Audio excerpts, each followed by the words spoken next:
Dear students, তোমাদের স্বাগত জানাই। আগের ক্লাসে আমরা হ্যালো অ্যালকেনের প্রতিস্থাপন বিক্রিয়া দেখছিলাম। আজকে আমরা দেখব বাকি বিক্রিয়াগুলো। যেমন প্রথমটা হচ্ছে অপনয়ন বিক্রিয়া বা এলিমিনেশন রিঅ্যাকশন। এলিমিনেশন রিঅ্যাকশনটা কি না, কিছু একটা এলিমিনেট হচ্ছে বা অপনয়ন ঘটছে। এখানে অপনয়ন ঘটা বলতে অপনয়ন ঘটছে হ্যালোজেন গ্রুপের আর হচ্ছে হাইড্রোজেনের অপনয়ন ঘটছে, সঙ্গে একসঙ্গে বলা হয় তাকে ডিহাইড্রো হ্যালোজেনেশন। তাই আমরা বলবো অ্যালকিল হ্যালাইডকে যদি ইথানলীয় বা অ্যালকোহলীয় কস্টিক পটাশ দ্রবণ সহ উত্তপ্ত করা হয় তাহলে ডিহাইড্রো হ্যালোজেনেশন বিক্রিয়া ঘটে, ফলে অ্যালকিল উৎপন্ন হয়। বিক্রিয়াটা দেখো, যেখানে আর CH2CH2X, এখান থেকে ডিহাইড্রো হ্যালোজেনেশন মানে হচ্ছে এই বিটা কার্বন থেকে একটা হাইড্রোজেন বেরাচ্ছে আর একটা আলফা কার্বন থেকে হ্যালোজেন বেরাচ্ছে, দিয়ে কি উৎপন্ন করছে? অ্যালকিন উৎপন্ন করছে। আর সঙ্গে উৎপন্ন করছে KX।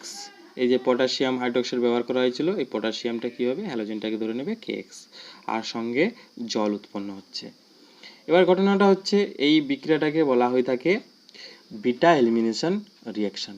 বিটা এলিমিনেশন কারণ কি না, এই বিটা কার্বন থেকে কি উৎপন্ন হয়? হাইড্রোজেনটা আমাদের বেরিয়ে যায় আর আলফা কার্বন থেকে হ্যালোজেনটা বেরিয়ে যায়, তাই এটাকে বলা হয়ে থাকে বিটা এলিমিনেশন।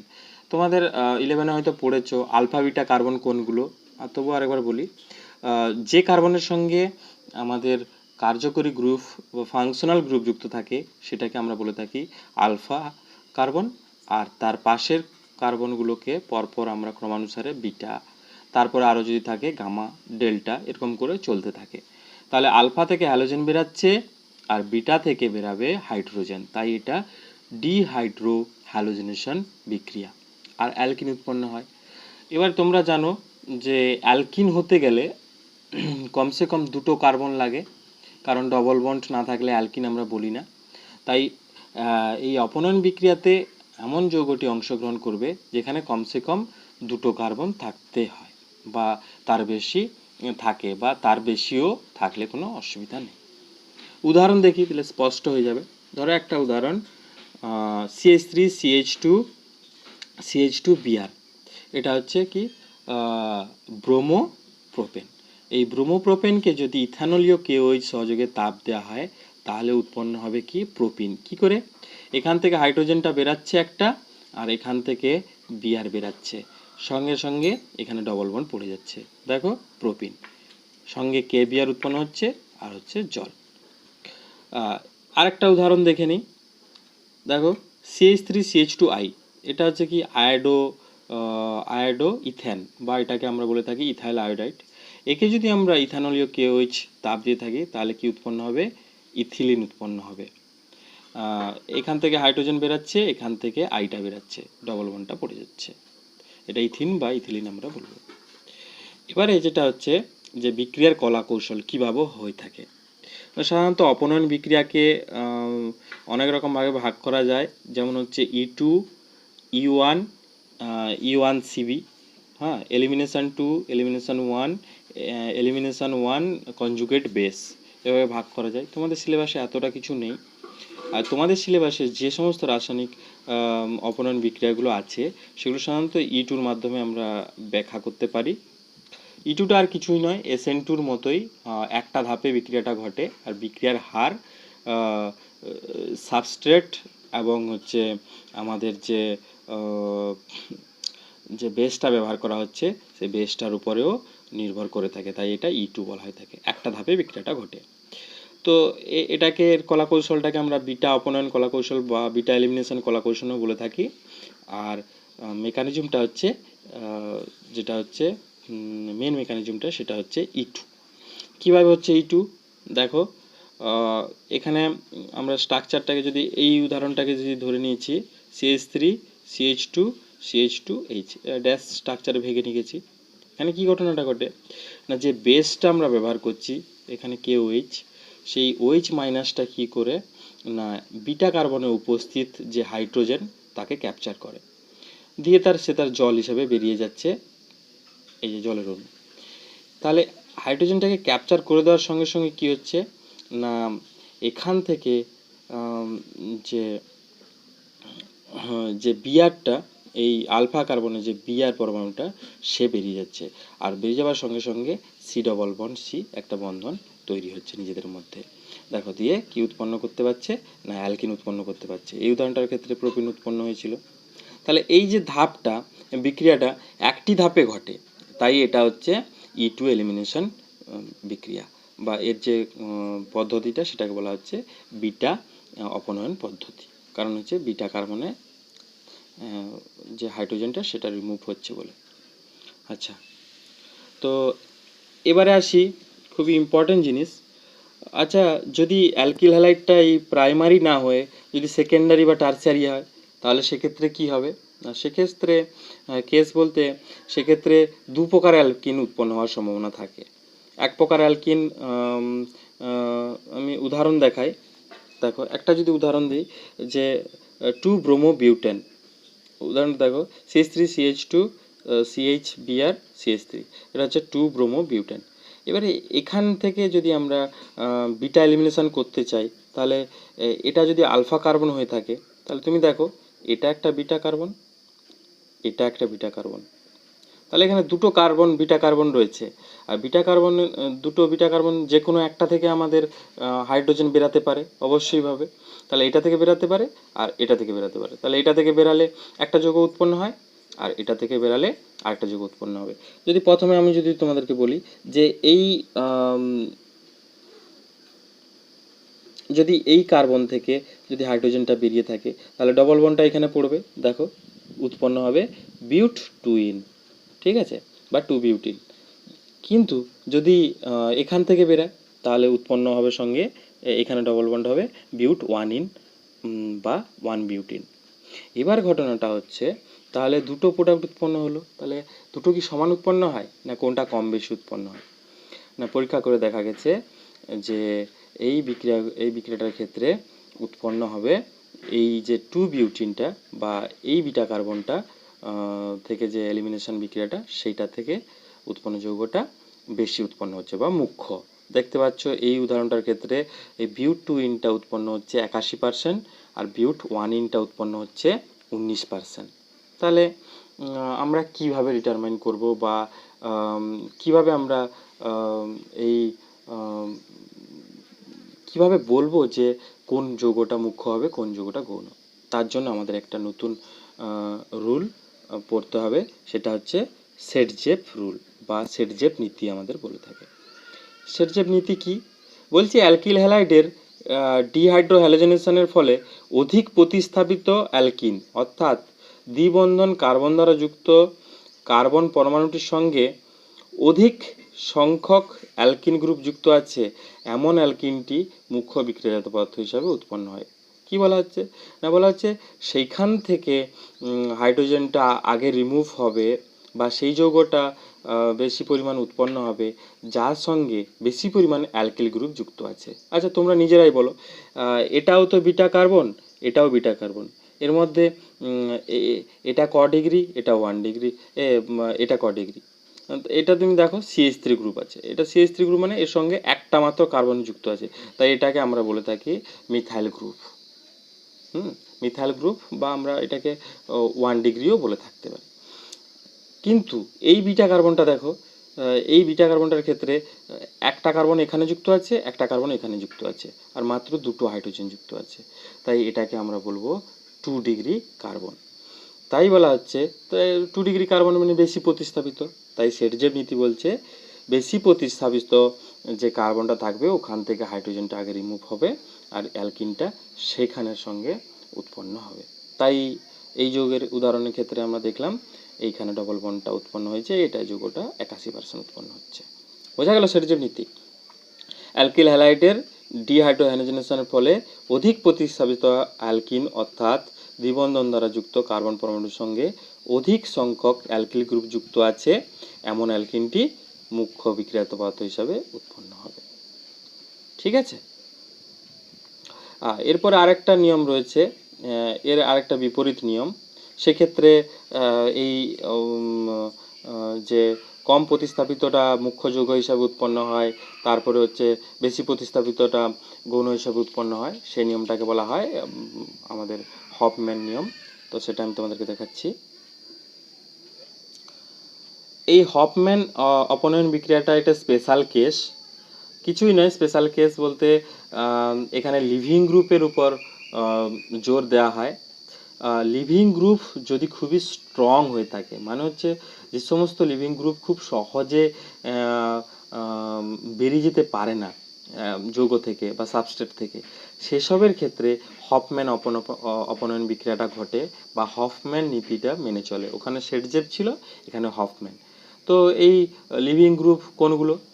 সাধারণত যে ফ্লুরাইড যৌগগুলো, ফ্লুরাইড মানে হ্যালোজেন হিসাবে যদি ফ্লোরিন উপস্থিত থাকে জৈব যৌগে, তাহলে সেগুলো হয়ে যায় সেগুলো খুবই স্ট্রং লিভিং গ্রুপ। স্ট্রং এই অর্থে যে খুব সহজে ছেড়ে যায় না। স্ট্রং অনেক অর্থেও বলা যায়। স্ট্রং এই অর্থে বলতে পারি আমরা যে যারা খুব সহজে ছেড়ে চলে যায় তাদেরকেও স্ট্রং বলি, কিন্তু এক্ষেত্রে আমরা বলবো যারা খুব সহজে লিভিং গ্রুপটি অপসারিত হয় না, তাদের ক্ষেত্রে এই হফম্যান নীতি মেনে চলে।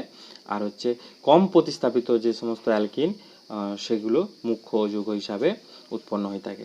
তাহলে দেখো এটাও বিটা, এটাও বিটা, তাহলে এটা বেশি প্রতিস্থাপিত, এটা কম প্রতিস্থাপিত।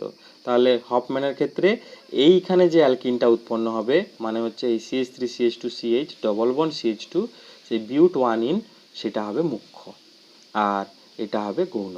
কিন্তু এখানে যদি Cl থাকতো, Br থাকতো, I থাকতো এই ফ্লোরিনের বদলে, তাহলে কিন্তু এই বিউট 2টা মুখ্য হতো আর এটা হচ্ছে গৌণ হতো। সেটা তখন শেটজেভ নিয়ম হতো। আর ফ্লোরিনটা থাকার জন্য এটা হফম্যান নীতি। এটা যদিও অতটা ইম্পর্টেন্ট নয়, তাও একটু ইনফোটা জেনে রাখা দরকার। তাহলে অপনয়ন বিক্রিয়া যে জানলাম, কতগুলো ক্রিটিক পয়েন্ট আছে আমাদেরকে জেনে রাখতে হবে। ভালো করে লক্ষ্য করো। যদি CH3CH2CH2Br হয়, তাতে যদি জলীয় KOH তাপ দেওয়া হয়, তাহলে সেক্ষেত্রে কিন্তু প্রতিস্থাপন বিক্রিয়া ঘটে যায়। Br বেরিয়ে গিয়ে OH কি হয়ে যায়, ঢুকে যায়, দিয়ে অ্যালকোহল উৎপন্ন করে। সঙ্গে তো KBr থাকে। কিন্তু ঘটনাটা যদি জলীয় KOH এর বদলে যদি ইথানলীয় KOH ব্যবহার করা হয়ে থাকে এখানে, বা অ্যালকোহলীয় KOH ব্যবহার করা হয়ে থাকে, তখন কিন্তু অপনয়ন বিক্রিয়া ঘটে যায়, দিয়ে অ্যালকিন উৎপন্ন করে, যেটা একটু আগে বললাম। তাহলে জলীয় অবস্থায় KOH কি করে, প্রতিস্থাপন বিক্রিয়া অংশগ্রহণ করে, আর ইথানলীয় অবস্থায় কি উৎপন্ন করে, অ্যালকিন উৎপন্ন করে, অপনয়ন বিক্রিয়া অংশগ্রহণ করে। আরেকটা কি না, এই যে প্রতিস্থাপন বা অপনয়ন দুটোকে আমরা সাধারণত এখানে এটা SN2 যদি বলি, আর এটা হবে E2 এলিমিনেশন 2, যেটা বললাম একটু আগে। তো এই দুটো বিক্রিয়ার ক্ষেত্রে কোনটার ক্ষেত্রে তাহলে কি হয়, এই যে জলীয় ইথানল তো বললাম। আর একটা জিনিসের উপর নির্ভর করে না, আমরা যে নিউক্লিয় ফাইলগুলো বা ক্ষারকগুলো ব্যবহার করে থাকি, তাদের প্রকৃতির উপর নির্ভর করে কিন্তু এই SN2 হবে না E2 হবে নির্ভর করে থাকে। বলছে যে তীব্র ক্ষারক যদি হয়ে থাকে, যেমন হচ্ছে NH2- OR- ইত্যাদি হলে কিন্তু সেক্ষেত্রে E2 বিক্রিয়া হয়, এলিমিনেশন বিক্রিয়া। তীব্র ক্ষারক যদি হয় তাহলে এলিমিনেশন বিক্রিয়া হবে বা অপনয়ন বিক্রিয়া হবে। আর দুর্বল ক্ষারক যেমন হচ্ছে Cl-, CH3COO-, তাহলে সেক্ষেত্রে হবে SN2 বিক্রিয়া। তাহলে নিউক্লিওফিলিক যে প্রতিস্থাপন বিক্রিয়া হবে দুর্বল ক্ষারকের উপস্থিতিতে, আর অপনয়ন বিক্রিয়া হবে তীব্র ক্ষারকের উপস্থিতিতে। একটা দুটো আসে কোশ্চেন যে CH3COO- একটা বিকারকের সঙ্গে দেওয়া হলো, হ্যালো অ্যালকেনের সঙ্গে দেওয়া হলো, কি উৎপন্ন হবে, তোমার যে প্রতিস্থাপন বিক্রিয়া অংশগ্রহণ করবে না এলিমিনেশন বিক্রিয়া অংশগ্রহণ করবে, এরকম একটা ব্যাপার দেওয়া থাকে। আচ্ছা, পরেরটা আসি, ধাতুর সঙ্গে বিক্রিয়া। হ্যালো অ্যালকেনগুলো খুবই সেন্সিটিভ হয়ে থাকে, কিছু কিছু ধাতুর সঙ্গে বিক্রিয়া খুব সহজেই করতে পারে। যেমন হচ্ছে মেজর যে ভাস্ট অ্যাপ্লিকেশন যদি আমরা দেখি, সেটা হচ্ছে ম্যাগনেসিয়াম ধাতুর সঙ্গে বিক্রিয়া। এই ম্যাগনেসিয়াম ধাতুর সঙ্গে হ্যালো অ্যালকেনগুলো খুব সহজে শুষ্ক ইথারের উপস্থিতিতে বিক্রিয়া করতে পারে, দিয়ে কি উৎপন্ন করে না, দেখো RX মানে হচ্ছে হ্যালো অ্যালকেন সঙ্গে Mg, শুষ্ক ইথার যদি দেওয়া হয় আর এমজিএক্স, কিছুই নয়, জাস্ট মাঝখানে আর এক্সের মাঝখানে এমজি ঢুকে বসে থাকবে। আর এটাকে বলা হয়ে থাকে গ্রিক নাড় বিকারক। এই গ্রিক নাড় বিকারক কিন্তু আমাদের বারবার বলছি জৈব যৌগের ক্ষেত্রে খুবই ইম্পর্ট্যান্ট। এই গ্রিক নাড় বিকারক থেকে আমরা ভ্যারাইটিস রকমের যে জৈব যৌগ সিনথেসিস খুব ইজিলি করে ফেলতে পারি। যখন গ্রিক নাড় পড়ানো হবে তখন ডিটেলস সম্পর্কে পড়া হবে। তো এই আর এমজিএক্সকে বলা হয়ে থাকে alkyl magnesium halide.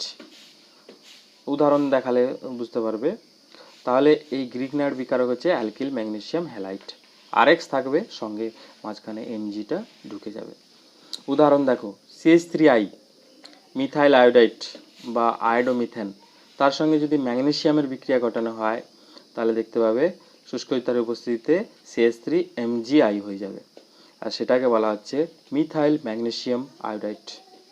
Methyl magnesium iodide. এবারে আসি লিথিয়াম ধাতুর সঙ্গে বিক্রিয়া। ঠিক লিথিয়াম ধাতুর সঙ্গে কিন্তু ম্যাগনেসিয়ামের মতো বিক্রিয়াটা হয় না। লিথিয়ামের সঙ্গে কি হয় না, হ্যালোজেনকেও প্রতিস্থাপিত করে দেয়, নিজে ঢুকে বসে থাকে। অবশ্যই বিক্রিয়াটি নাইট্রোজেন যে নিষ্ক্রিয় গ্যাসের উপস্থিতিতে হেক্সেন দ্রাবকে বিক্রিয়াটি ঘটে থাকে। অ্যালকিল হ্যালাইডের সঙ্গে যদি লিথিয়াম বিক্রিয়া ঘটানো হয় তাহলে অ্যালকিল লিথিয়াম উৎপন্ন হয়। হ্যালোজেনকে দূর করে দিয়ে নিজে ঢুকে যাবে, আর সঙ্গে আরেকটা হ্যালোজেনের সঙ্গে নিজে বিক্রিয়া করে ফেলবে। এই জন্য দেখো 2 অণু লিথিয়াম এখানে ব্যবহার করা হচ্ছে। উদাহরণ দেখো, CH3CH2Cl ইথাইল ক্লোরাইড, তার সঙ্গে 2 অণু লিথিয়াম N2 হেক্সেন CH3CH2Li, এটাকে বলা হচ্ছে ইথাইল লিথিয়াম, কারণ অ্যালকিল লিথিয়াম বললাম তাই এটা ইথাইল গ্রুপ, ইথাইল লিথিয়াম আর লিথিয়াম ক্লোরাইড। এবার দেখব সোডিয়াম ধাতুর সঙ্গে বিক্রিয়া।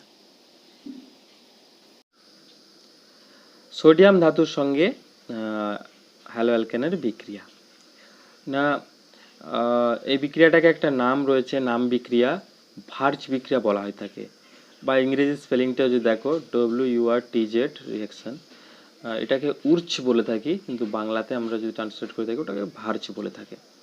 কি হয় না, 2 অণু অ্যালকিল হ্যালাইডের সঙ্গে 2 অণু সোডিয়াম পরমাণু বিক্রিয়া করে শুষ্ক ইথারের উপস্থিতিতে, অবশ্যই কি উৎপন্ন করে, অ্যালকেন উৎপন্ন হয়।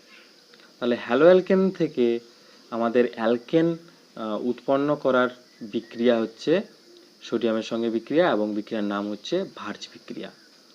এতে আরেকটা ফায়দা রয়েছে। কি ফায়দা না, আমরা যটা কার্বনের অ্যালকেন হ্যালো অ্যালকেন ব্যবহার করছি তার ঠিক ডবল কার্বনের আমরা অ্যালকেন পাবো। কীরকম, 2RX + 2Na শুষ্ক ইথার, আর সিঙ্গেল বন্ড আর, তাই এটাকে অ্যালকেন বলছি। তাহলে একটা আর ব্যবহার করেছিলাম, RX ব্যবহার করেছিলাম, সেখান থেকে আর পেলাম আমরা। উদাহরণ দেখো, CH3I মিথাইল আয়োডাইড, 2 অণু সোডিয়াম শুষ্ক ইথার, CH3CH3, তাহলে 2 অণু যে ছিল, তাহলে CH3 সিঙ্গেল বন্ড CH3 উৎপন্ন হলো। তাহলে মিথাইল আয়োডাইড ছিল, সেখান থেকে আমরা ইথেন পেলাম, একটা কার্বন সংখ্যা বেশি হয়ে গেল, বা যা কার্বন সংখ্যা ব্যবহার করেছিলাম তার ডবল কার্বন সংখ্যাযুক্ত যৌগ আমরা পেলাম। তো এই ভার্জ বিক্রিয়ার কলা কৌশলটা যদি দেখো কিভাবে হয়, 2 অণু যুক্ত হচ্ছে কিভাবে, CH3I, ধরো CH3I, আর সঙ্গে 2 অণু সোডিয়াম যে ছিল সে কি করবে, এই আইকে ধরবে, আয়োডাইডকে ধরছে, তাই কি উৎপন্ন করছে, 2Na উৎপন্ন করছে, সোডিয়াম আয়োডাইড, আর সঙ্গে এই যে হাতগুলো খালি ছিল কার্বনের, নিজেদের মধ্যে ধরে ফেলবে, দিয়ে অ্যালকেন উৎপন্ন করছে, এটা হচ্ছে ইথেন। আচ্ছা, পরেরটা চলে আসি, লেড ধাতুর সঙ্গে বিক্রিয়া। একটা স্পেশাল বিক্রিয়া রয়েছে, শুধু এটাই মনে রাখলে হবে। ইথাইল ক্লোরাইডের সঙ্গে আমাদের যদি লেড সোডিয়াম সংকর ধাতু, বা যেটাকে সংকর ধাতু, হ্যাঁ সংকর ধাতুই বলা যাবে, লেড সংকর সোডিয়াম সংকর ধাতু যদি আমরা নির্দিষ্ট কন্ডিশানে চাপ তাপে যদি আমরা বিক্রিয়া ঘটাই, সেক্ষেত্রে উৎপন্ন হবে টেট্রা ইথাইল লেড। এই টেট্রা ইথাইল লেডকে ইংরেজিতে বলা হয় তাকে টেল, TEL, টেল। এই টেল কিন্তু খুবই গুরুত্বপূর্ণ আমাদের কাছে, বা এর ব্যবহার খুবই রয়েছে, অ্যান্টিনক এজেন্ট বলা হয় থাকে, বা মোটর ইঞ্জিনের যে ঝাঁকুনি রোধ করার ক্ষেত্রে সহায়তাকারী পদার্থ হিসাবে এই টেল ব্যবহার করা হয়ে থাকে। তাহলে 4 অণু ইথাইল ক্লোরাইড, তার সঙ্গে 4 অণু সোডিয়াম লেট সংকর ধাতু, চাপ তাপ দিয়ে উৎপন্ন হচ্ছে টেল, CH3CH2 4 Pb, tetra ethyl lead, সঙ্গে 4NaCl 3Pb। হ্যাঁ, তোমাদেরকে বারবার বলেছি, আর একবার কথা বলি, যে একটা গুড ক্রেডিট হচ্ছে সাইড প্রোডাক্ট যেগুলো উৎপন্ন হয় সেগুলোও মনে রাখা। একটা রিয়েকশন যখন নিচ্ছ তখন যাতে রিয়েকশনটা কমপ্লিট থাকে সেটা একটু ধ্যান দিতে হবে। আমরা সাধারণত জৈব যৌগ বিক্রিয়ার ক্ষেত্রে জৈব যৌগটা লিখে ছেড়ে দিই, বাকি সাইড প্রোডাক্টগুলো আমরা লিখি না। তো যদি কি ঘটে সমীকরণ সহ কিছু প্রশ্ন আসে সেক্ষেত্রে কিন্তু এই সাইড প্রোডাক্টগুলো লেখার চেষ্টা করবে। It's a good credit. Okay, তাহলে যদি আমরা ইথাইল ক্লোরাইডের সঙ্গে লেড সোডিয়াম সংকর ধাতু আমরা বিক্রিয়া ঘটাই তাহলে টেট্রা ইথাইল লেড উৎপন্ন হয়, যা ইঞ্জিনের মোটর ইঞ্জিনের ঝাঁকুনি রোধে ব্যবহৃত হয়ে থাকে। এবারে আসবো যে বিজারণ বিক্রিয়া। বিজারণ বিক্রিয়ার আগে আমাদেরকে জেনে নিতে হবে বিজারক দ্রব্য কি। না, যে সমস্ত দ্রব্যগুলো বিজারণ ঘটায় সেগুলোকে বলা হয়ে থাকে বিজারক দ্রব্য। কতগুলো বিজারক দ্রব্যর আমি এখানে লিস্ট করে দিয়েছি, দেখো 8টা লিস্ট করে দিয়েছি। Zinc acetic acid, zinc hydrochloric acid, sodium ethanol, sodium copper যুগল ধাতু বা সংকর ধাতু, আর হচ্ছে সঙ্গে ethanol, LiAlH4, lithium aluminium hydrate, lithium aluminium hydrate এর ব্যবহার খুবই রয়েছে, পরে পরে জানবে। তারপর হচ্ছে নিকেল হাইড্রোজেন 525 কেলভিন তাপ, প্যালাডিয়াম হাইড্রোজেন 525 কেলভিন তাপ, বা হচ্ছে লাল পি HI হাইড্রোআইডিক অ্যাসিড আর হচ্ছে 420 কেলভিন তাপ। এই সমস্ত যে আমরা 8টা দেখতে পেলাম এই পদার্থগুলো কিন্তু সবগুলোই কিন্তু কাজ বিজারক দ্রব্য হিসাবে কাজ করে। এবারে আসি যে যদি হ্যালো অ্যালকেনের বিজারণ করা হয় তাহলে কি উৎপন্ন হবে। সিম্পল, জাস্ট এই এক্সটা উঠে যাবে, আর এক্স যদি হয় এক্সটা উঠে যাবে, এইচ ঢুকে যাবে, তার মানে কি অ্যালকেন উৎপন্ন হচ্ছে। তাহলে অ্যালকিল হ্যালাইড বা হ্যালো অ্যালকেনকে যদি আমরা বিজারক দ্রব্য দিই তাহলে অ্যালকেন উৎপন্ন হচ্ছে। উদাহরণ দেখো, CH3I Zn CH3COOH বা জিঙ্ক অ্যাসিটিক অ্যাসিড যদি দেওয়া হয় তাহলে হাইড্রোজেন ঢুকে গেলে CH3 ছিল, একটা হাইড্রোজেন হলো CH4 মিথেন। ঠিক আছে, আরেকটা উদাহরণ দেখো, যদি CH3CH2I দেখাই তার সঙ্গে যদি HI লাল ফসফরাস 420 তাপমাত্রা হয়ে থাকে তাহলে কি উৎপন্ন হবে, আইটা উঠে গিয়ে হাইড্রোজেন ঢুকিয়ে দাও, তাহলে CH3CH3, ইথাইল আয়োডাইড ছিল সেখান থেকে ইথেন উৎপন্ন হলো। তাহলে হ্যালো অ্যালকেনের যদি বিজারণ ঘটাই তাহলে হ্যালোজেন গ্রুপটি কি দ্বারা প্রতিস্থাপিত হয়, না হাইড্রোজেন দ্বারা প্রতিস্থাপিত হয়। এটাকে ওয়ান টাইপ অফ আমরা প্রতিস্থাপন বিক্রিয়া বলতে পারি, কিন্তু এটা স্পেশালি বিজারণ বিক্রিয়া আমরা হিসাবে আমরা এখানে দেখিয়েছি। ঠিক আছে, আর বিজারক দ্রব্যগুলো একটু খালি মনে রাখতে হবে। হয়তো পরীক্ষায় কোথাও দিল শূন্যস্থান পূরণ দিল, তোমার হয়তো তীর চিহ্নের উপরে এই উদাহরণটার ক্ষেত্রে CH3COOH না দেওয়া থাকতে পারে, দেওয়া থাকলে হয়তো সোডিয়াম ইথানল, তখন সেক্ষেত্রেও কিন্তু এই মিথেন উৎপন্ন হবে। বুঝতে পেরেছ? তো একটু মনে রাখার চেষ্টা করবে। আচ্ছা, পরেরটা আসি। পরেরটা দেখো, পুনর্বিন্যাস বিক্রিয়া। হ্যালো অ্যালকেনের পুনর্বিন্যাস ও বিক্রিয়াও ঘটে।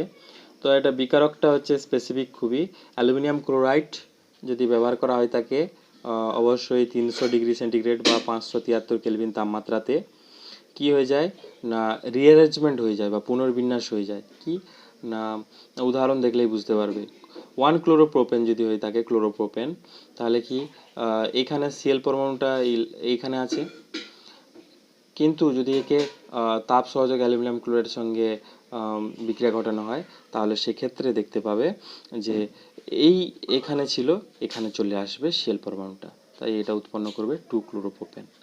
তাহলে 1 ক্লোরোপ্রোপেন থেকে 2 ক্লোরোপ্রোপেন এই বিক্রিয়াটা হচ্ছে পুনর্বিন্যাস বিক্রিয়া, আর তার বিকারকটা হচ্ছে অ্যালুমিনিয়াম ক্লোরাইড 300 ডিগ্রি সেন্টিগ্রেড তাপমাত্রা। হয়েছে। আরেকটা বিক্রিয়া, স্পেশাল বিক্রিয়া হ্যালো অ্যালকেনের, সেটা তোমরা ক্লাস 11-এ পড়েছো, তাও আরেকবার বলে দিই, ফিডিল ক্রাফট বিক্রিয়া যেটাকে বলে থাকি। হ্যালো অ্যালকেনগুলো সাধারণত অনার্দ্র অ্যালুমিনিয়াম ক্লোরাইডের উপস্থিতিতে বেঞ্জিনের সঙ্গে বিক্রিয়া করে অ্যারোমেটিক হাইড্রোকার্বন উৎপন্ন করতে পারে। কীরকম না, জাস্ট কিছুই না, এই বেঞ্জিন যে বলয়, বেঞ্জিন বলয় তো তোমরা জানো, এঁকে দিচ্ছি। এই বেঞ্জিন বলয়ের কি হয় না, যে কোনো একটা পজিশানে যদি কোথাও কিছু না থাকে, যে কোনো একটা পজিশানে এই আর গ্রুপটা এসে ঢুকে যায়। তাহলে দেখো এখানে C6H6 RX অনাদ্র AlCl3, অনাদ্র মানে হচ্ছে ড্রাই যেটাকে বলা হয়ে থাকে, যেখানে জলীয় বাষ্প থাকে না। তারপরে C6H5R হয়ে যায়, তার মানে যে কোনো একটা জায়গায় কি হয়ে যায়, আর গ্রুপটা ঢুকে যায়, আর গ্রুপটা ঢুকে যায়। এইটা হচ্ছে অ্যারোমেটিক হাইড্রোকার্বন আমরা বলে থাকি। উদাহরণ দেখো, C6H6 মানে বেঞ্জিন, CH3I অনাদ্র AlCl3, তার মানে কি এইখানে CH3 গ্রুপটা ঢুকবে, তাই ঢুকেছে। আর এর বদলে যদি CH3 এখানে বসানো হয় তাহলে সেটা হবে এই টলুইন C6H5CH3। তাহলে ফিরিল-ক্র্যাফট বিক্রিয়া হচ্ছে অ্যারোমেটিক যৌগের সঙ্গে যদি আমরা হ্যালো অ্যালকেনের বিক্রিয়া ঘটাই অনাদ্র AlCl3 উপস্থিতিতে, তাহলে অ্যারোমেটিক হাইড্রোকার্বন উৎপন্ন হবে। এটা হচ্ছে অ্যারোমেটিক হাইড্রোকার্বন। হাইড্রোকার্বন কিসের জন্য? কার্বন আর হাইড্রোজেন দিয়ে গঠিত হওয়ার জন্য হাইড্রোকার্বন, আর অ্যারোমেটিক হওয়ার জন্য যৌগটা অ্যারোমেটিক হাইড্রোকার্বন। বোঝা গেল? তাহলে হ্যালো অ্যালকেনের যত রকম বিক্রিয়া ছিল আজকে কমপ্লিট। পরের দিন হ্যালো অ্যারিনের বিক্রিয়াগুলো আমরা দেখব। আজকে এই পর্যন্ত।